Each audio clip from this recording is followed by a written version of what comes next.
Yo, what is going on, everybody? Hope you are well. I'm going to show you my camera settings. I'm also going to put this as the first video in the series. And guys, we of course did get to Grand Champ. I actually started pushing again. I went to Grand Champ 1 Div 2. I might go further. You'll see why it's so painful. People say, why didn't you just go to SSL? It's so painful, guys. It's not even enjoyable. And also you need a lot of games. I don't have time to do a lot of games. Like, we recorded most of those episodes back in early April. So yeah, it's like I've had about a month off playing the game competitively, which has been really nice because it's a bit of a mess up at the moment, let's say. So I might carry on, but guys, if you want to learn how to play this game the correct way, in my opinion, we have the Pacifist System. I have to plug that. It is literally starting next weekend. Let me know if you want to get in on it. It is paid for. The information is in the Discord.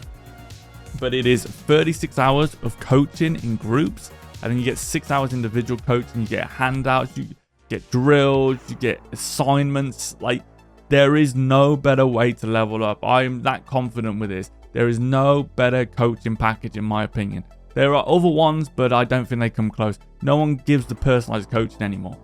Everyone wants to just make a bunch of videos and then you just buy the videos. We don't do that. Every package that I have comes with coaching with myself, because that's important to actually get it customized to you. Anyway, just thought I'd plug that. Next weekend, if you want to know more, if you want to join, head to the Discord, message me to join. Okay, gameplay. Hi, STS. I think it came with STS. I think CSTS is meant to be the best, but the servers just aren't great, so I don't think it really matters anymore. So yep, I just have it like that. And then let's get into the proper stuff, the important stuff that you want to find out about. Camera settings. Okay, so field of view.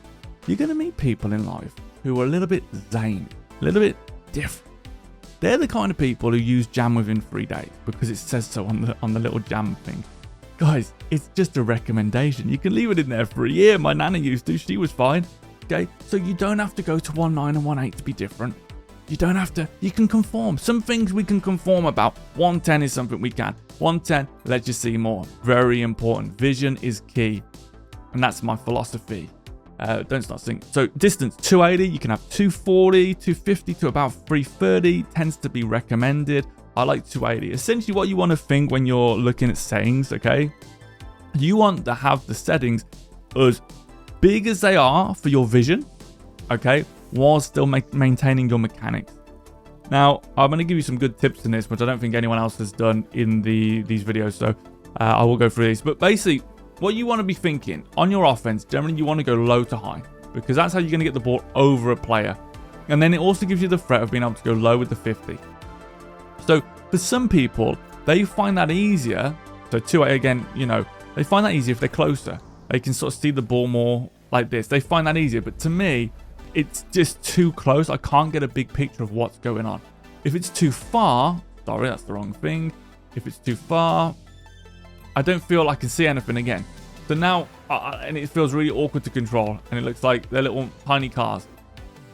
So for me, 280 is where I found over the years, and I've tried loads of settings over the years. That's been the one I like. Now, height. So here's a big tip. Height is usually paired with angle. You don't usually have them different. So the higher your height, the steeper your angle, generally.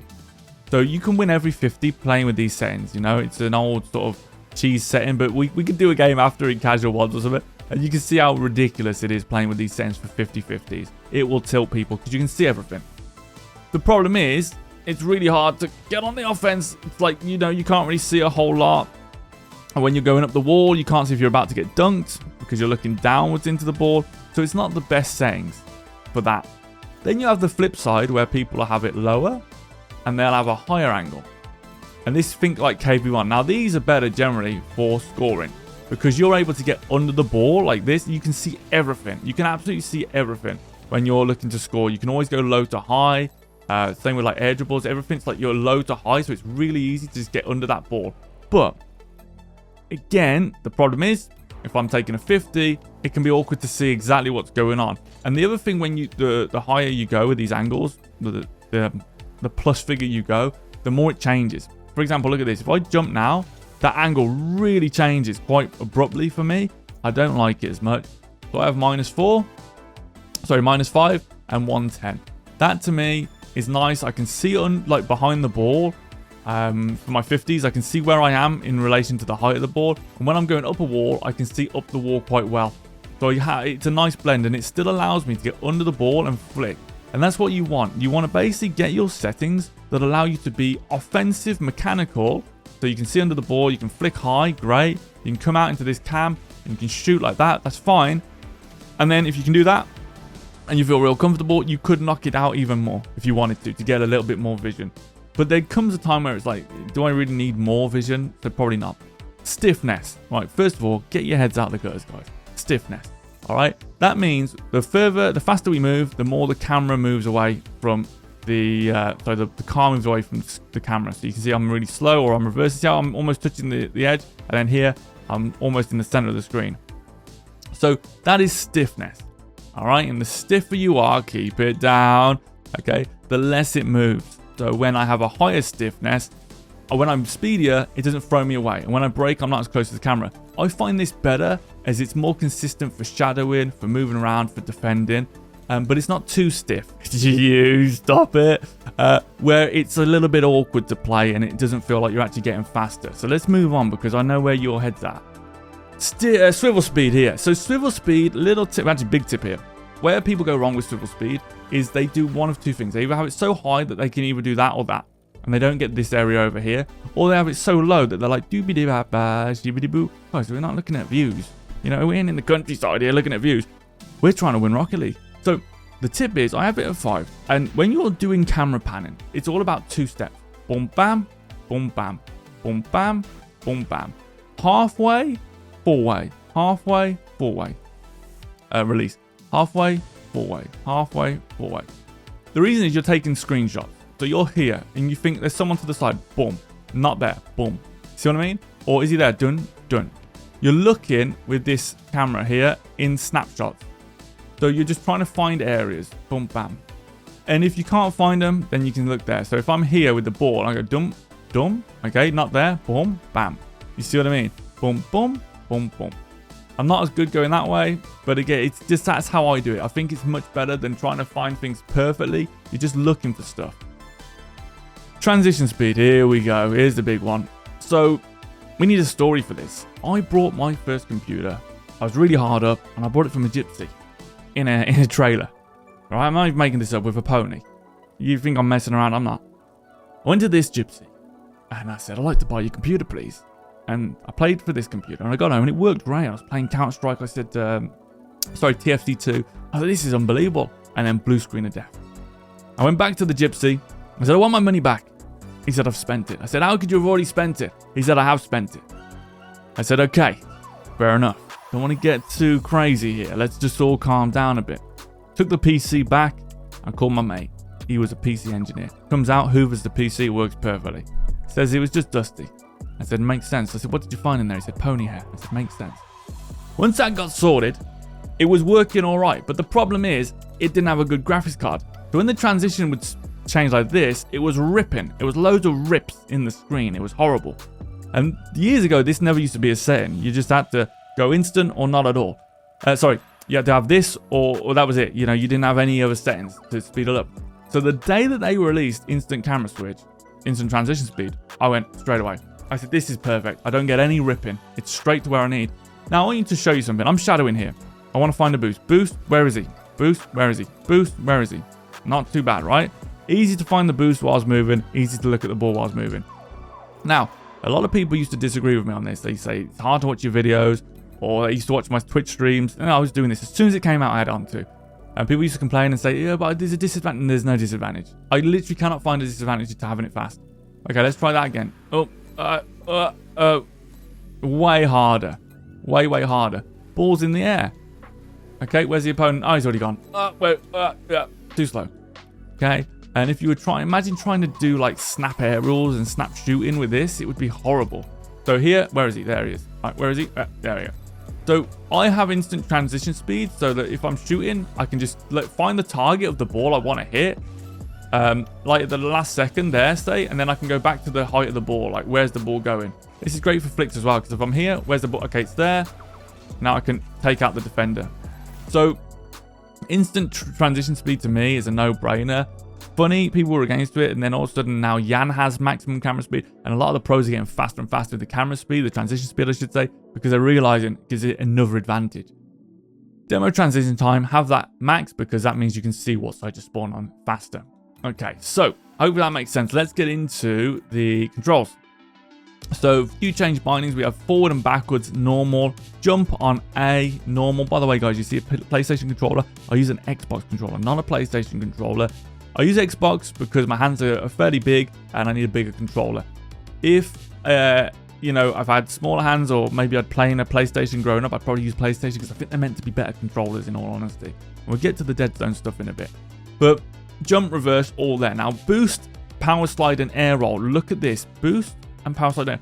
They're opposite to what you'd expect, right? Most people have boost on RB. I have it on LB. Most people have power slide on LB and air roll on LB, and I have it on RB. Let's look at why. Holding a controller.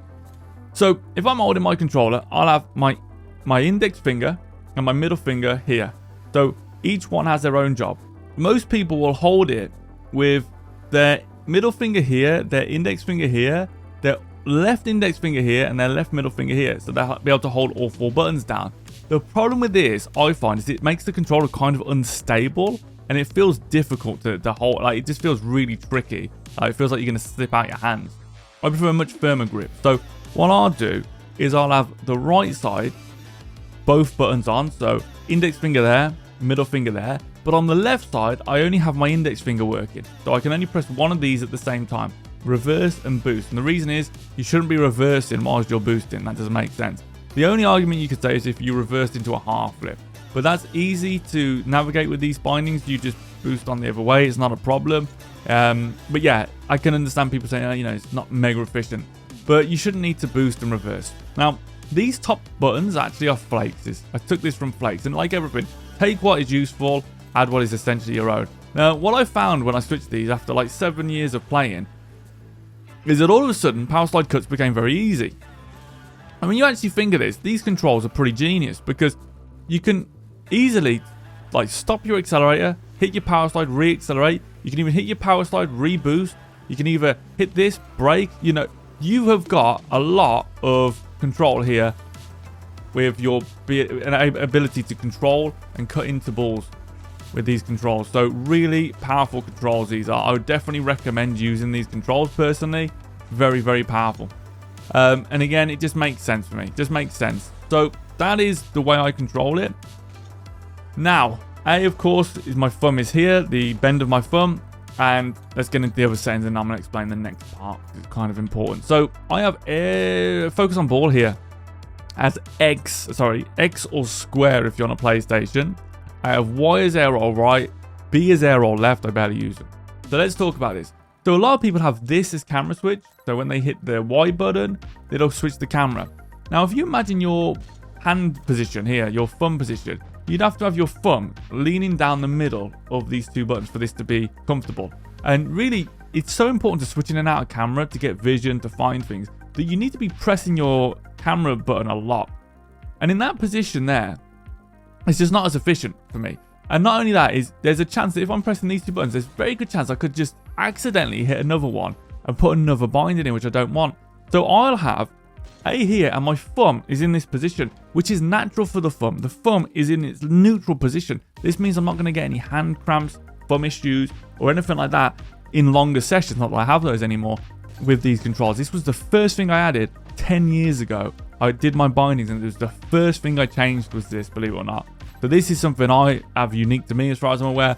And I find it very important because I can do this, I can look at the ball, I can come back. I can do this, I can look, boom, you know what I mean? I can see so much with these controls, like where the ball's going, and I can focus on, you know, finishing it off like that. So I really am happy with these controls as far as like camera switching. That really helps for me. And again, if I'm driving away, let's say I'm shadowing. Okay, let's say I've got the ball there and I'm shadowing it. I can go in and out, trying to find boost. I find it very easy here. Maybe I need to jump. Do you see what I mean? So I can always press the buttons I need when I need them. And the only ones I can't, where I have to sort of change my thumb position, would be air rolling. And I don't do a lot of it. But if I was here and I was doing an air roll, not that I ever would, but let's say I'm doing an air roll here, I can, it's hard to try and explain it, but I can just let go of everything. So I'm holding the air roll button. I mean, I hold accelerate just to be more boost efficient, but you know, you don't have to. But yeah, I'll be like this if I'm air rolling.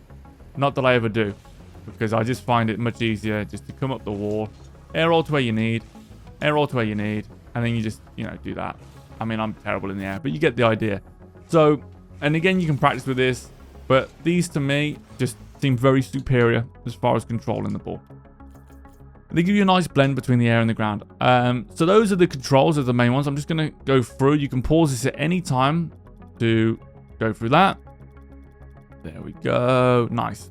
Now let's talk about the next part of the controls, which are your sensitivity. Now what you'll find, a lot of people are really good on the ground, then they get to the air, and what will happen is they'll do this. They don't air roll. They'll do a lot of movement because they're moving so much on the ground because they have a lower ground sensitivity than they do air sensitivity.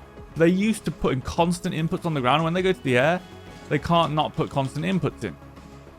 So what happens is they go for really high controls. The air sensitivity goes really high, like 70. So now I'm normal here, but when I jump, all of a sudden this is, whoa, this feels weird, right? Because I can't put the touches in the same way I would on the ground. So if I'm turning this much on the ground and I put that much in the air, look how it just turns me over the top.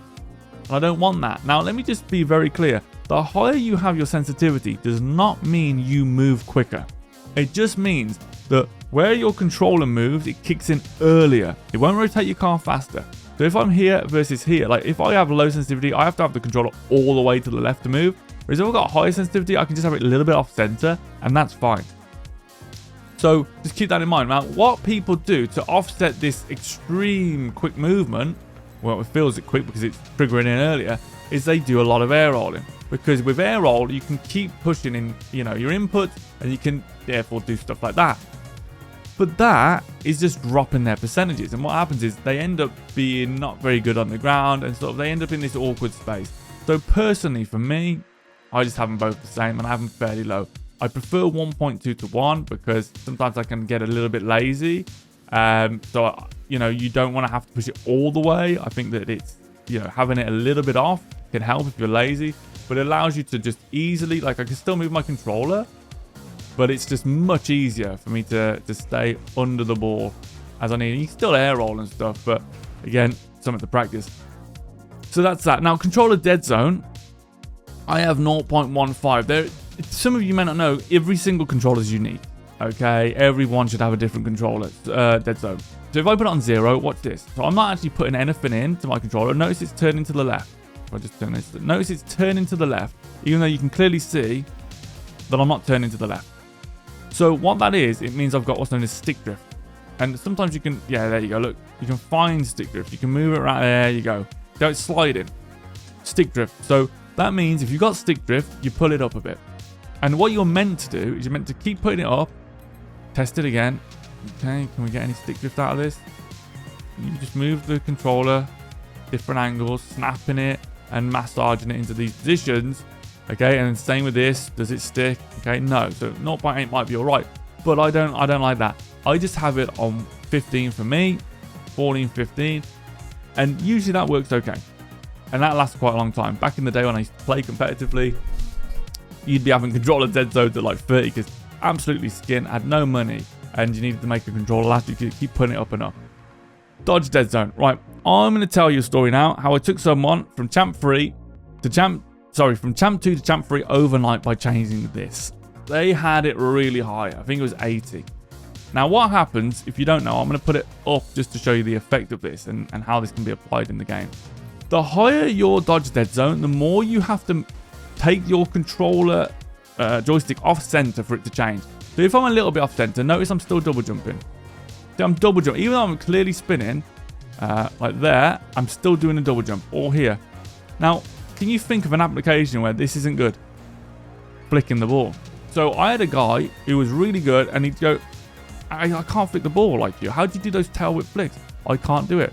I said, let me show you that again. Yeah, struggling. I said, right, turn this way down. Now, when you have it really down, you barely put any change into this.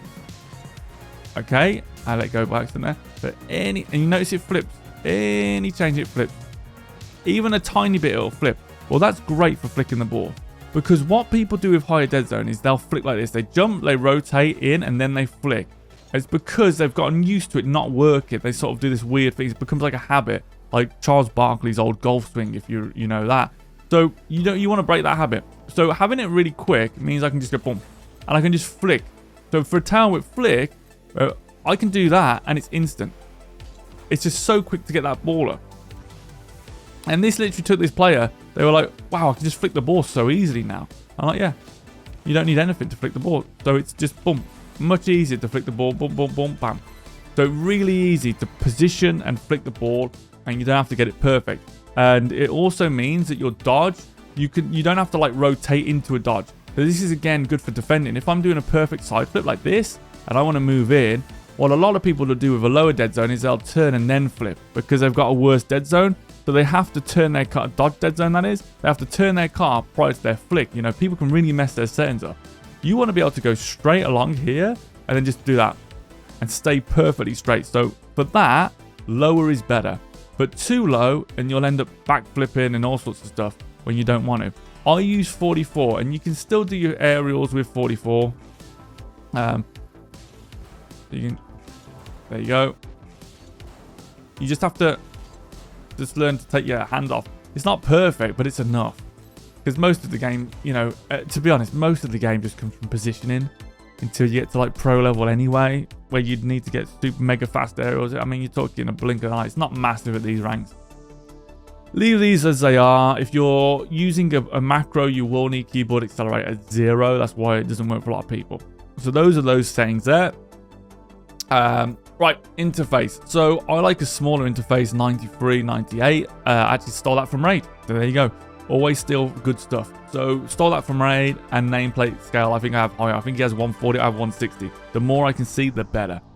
Have your nameplate at default. Now, funny, when the game first came out, there was only one setting, and that was default, and that was not default. That is what's known as nearby only now. So if a player went to the distance, you'd only see like a little thing that looked like a map thing, you know? And as they came closer, it would show their nameplate. Now, they've made the game a little bit easier for people who start, and they put that as default so you can see nameplates the whole way. So always keep that on there because it's really important. So, yep, again, colorblind mode, I have that on just in case it helps people watching. Definitely turn this sort of stuff off for me. Metric, well, why metric? Oh, how hard was that it, mate? How hard was that it? 110. Jesus, that's hard, bloody hell, fair dude. Then you go to one, how hard was that it, mate? 63. What the hell? So, make sure it's metric, big numbers, big dreams, baby. Board cam indicator, bore hour, I keep that on. Okay, performance graphs, get this nonsense off. I see people with this sort of stuff. Where is it? They'll have this. They'll have this on this. They'll actually be playing with this. And they go, up the ball's up the wall. And they go, all right, yeah, I got him. I'm going to challenge latency. Who? Latency. I'm going to challenge latency.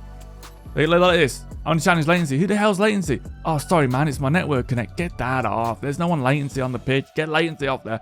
You don't need this, guys. Troubleshooting, sure, but just don't be a nerd. Don't have it on just to be like, yeah, like 62 of the frames of the set. Sod that. Get it off there, man. That's ridiculous. Get it off there. Okay. Resolution. Have that to 16:8. 16:9 if you want on your resolution. For most people, it depends on your PC. It's probably going to be this 1920 by 1080. If you've got a 1440, it's going to be here. If you've got a widescreen, have it widescreen. You know, if you can get used to it, if it doesn't lag, for sure, have that. Then borderless, that's how I play it, that's fine, you know. Right, frames per second, definitely have this at 240. Let's go down to a 30. Now look how horrible this will look. Oh my god, it looks like when I bought the PC off the Gypsy. Yep, it's all cracking and oh my god, it's horrible. Okay, take that up. So put that higher. And if you go to 140, which it will recommend because most people have a 144 hertz monitor, it still gets a little bit slippy. You see that? It still looks a little bit unsmooth. You can probably notice it now. A big myth, you know, gamers back in the 90s, we knew about this stuff when we were playing our TFT and stuff and our Half-Life mods. We knew that the higher the FPS, the better. Didn't matter on the monitor. People used to say, oh, you only need 30 FPS or something because that was the frequency of the eyes, or 60 or something. But then there was people saying, dude, it's so smooth when I go to 120 or 80. so much smoother. And then it actually turns out it is. Those frames per second is the amount of frames per second that the game is refreshing itself at, not the hertz of your monitor. So you don't have to pair them. It's not exactly accurate. So the higher the better. All right, if you look at the difference, we go uncapped, right? Not only will it feel super duper smooth. I mean, look at this. Oh my gosh. I mean, look how smooth that looks. I'm changing the camera settings. Oh my God. Beautiful. But there is an issue with this. Most people's PCs can't maintain this. And the other thing is, if you're paying the electric bill, you're going to be like, why is it so expensive this month? That's why, because you got this is uncapped. It's burning your graphics card into the floor. So 240 for me is one where I can maintain it. You know, I still get lag switches, but it's smooth as it can be for me. It's like, that's fine. It's smooth enough. And it'll save on the electric. Okay. And then just have all this off. Audio, that's how I have my audio. You can have whatever you want. I don't even know why I've played that in the menu because I have everything off. So I'm going to just take that off. It doesn't really matter. And then this I have on there. That's my settings, guys. Please let me know if this helped. I hope it does. Hope you guys try some of these settings. What I will do, just for a laugh, okay, is just show you something. If we go, was it super high, super high angle? We'll go into a ranked game. I mean, we're only diamond 3 on this account, so let's take that off. Go into this. And let's just play a game of one of this. It will probably get annihilated because we can't see much, but I think it'd be quite a little funny experiment that you guys can sort of see. Oh, like, look, you can't see the ball. But for 50s, this is amazing. But the thing is, the game's quite volatile now, so it probably won't work, but we'll see. We'll see what we can do. But this used to be a good way to learn player tendencies, believe it or not. You know, it's a bit of a cheeky thing because you can see so much.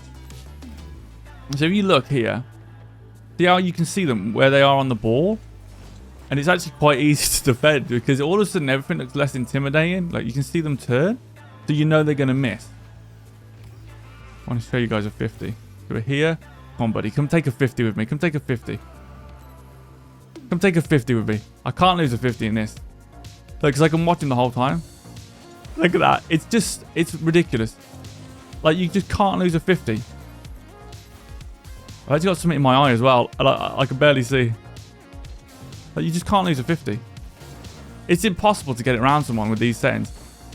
But, like, how am I meant to score? It's just funny though, isn't it? So you can just, it's so cheesy, this is. It's such a, I used to use this back in the day. People used to get so mad. Like, you just can steal that 50 to exactly where you want it to go. And it helps you for, like, people trying to learn this stuff. Again, you can see, like, oh, there, he can flick there. There we go, a bit of concentration. But you could really do a lot of damage with these settings. We'll play the first half like this. Nice, good fake. So I got caught out there. But still, I mean, it's just so powerful. Just so powerful being able to see everything like this. But it's just so awkward. Now, this is where it comes unstuck. Because look how angled down I am. I can't really see his shot. And then I can't see my car in relation to that. But again, it's just so good for this sort of stuff. Dun dun dun dun dun dun dun dun dun dun dun dun dun dun dun dun dun dun dun. Oh, nearly. Bonk. Oh no! I got caught. Can we get back? Oh, we can. I want to change these settings in a second. We'll try and score a goal. But yes, see how powerful it is. These settings, like, you can just see the whole, like, you can just see it all. Come on, ball drop, drop, drop. Oh, it's so hard to score. Oh, he's going to score. Oh, 2 hits on the post. All right, now we'll switch it.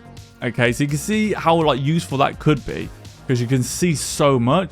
And now here, look at this. These are like the ultimate offensive settings. So you're like right under the ball here.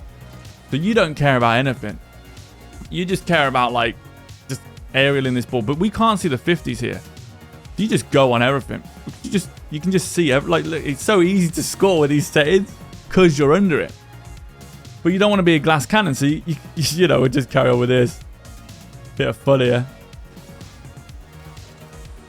And it's all right for kickoffs. I mean, when you think about kickoff players, like, you got KV1, you know, he's a good kickoff player, and it's probably because he can see under the ball.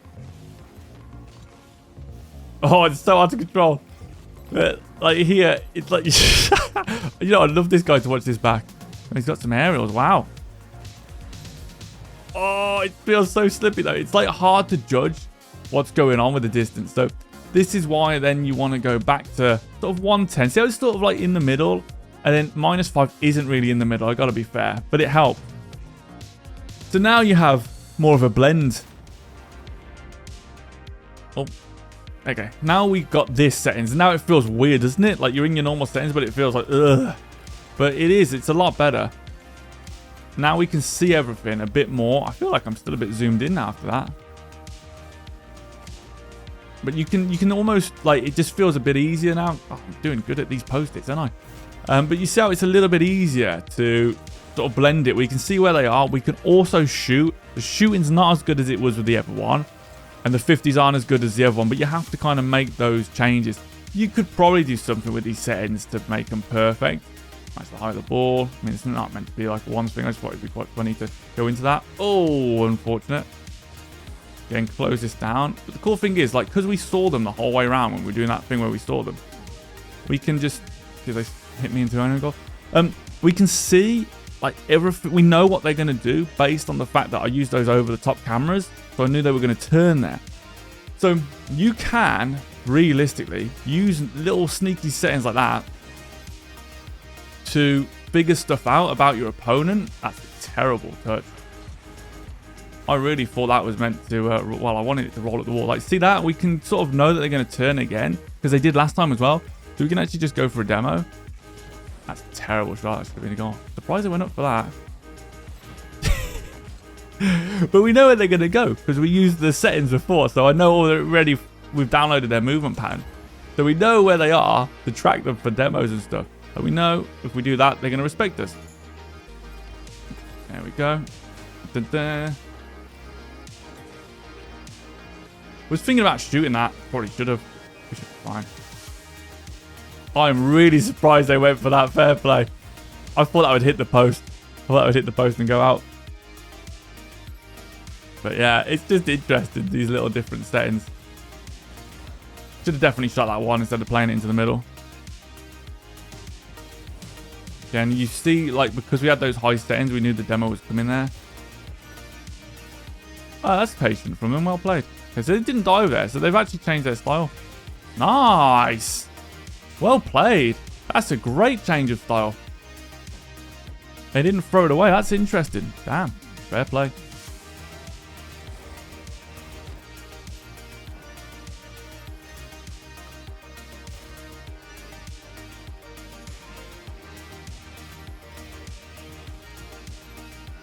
Man, me and the post are having a bit of a thing today. Gee whiz. You can tell I haven't played for 3 weeks. Always the thing that goes first is your shooting. But we know where they're going to be, so we can go in for that bump. Nice. They actually played really well there. Really well. Impressive, that is. Break them. Terrible for me, but, like, yeah. Notice you can use different settings to work on different things if you want. You can blend stuff. But always be aware that when you go back into your normal settings, it'll feel very weird. You know, it'll feel very strange. But there you go, guys. Well, hopefully that was entertaining for you. A little bit on my settings, a little bit of fun play. Guys, really appreciate the support with this series. Thank you so much. Any questions, please let me know. And if you want to know about the Pacifist System, message me on Discord. Peace out. Peace, peace.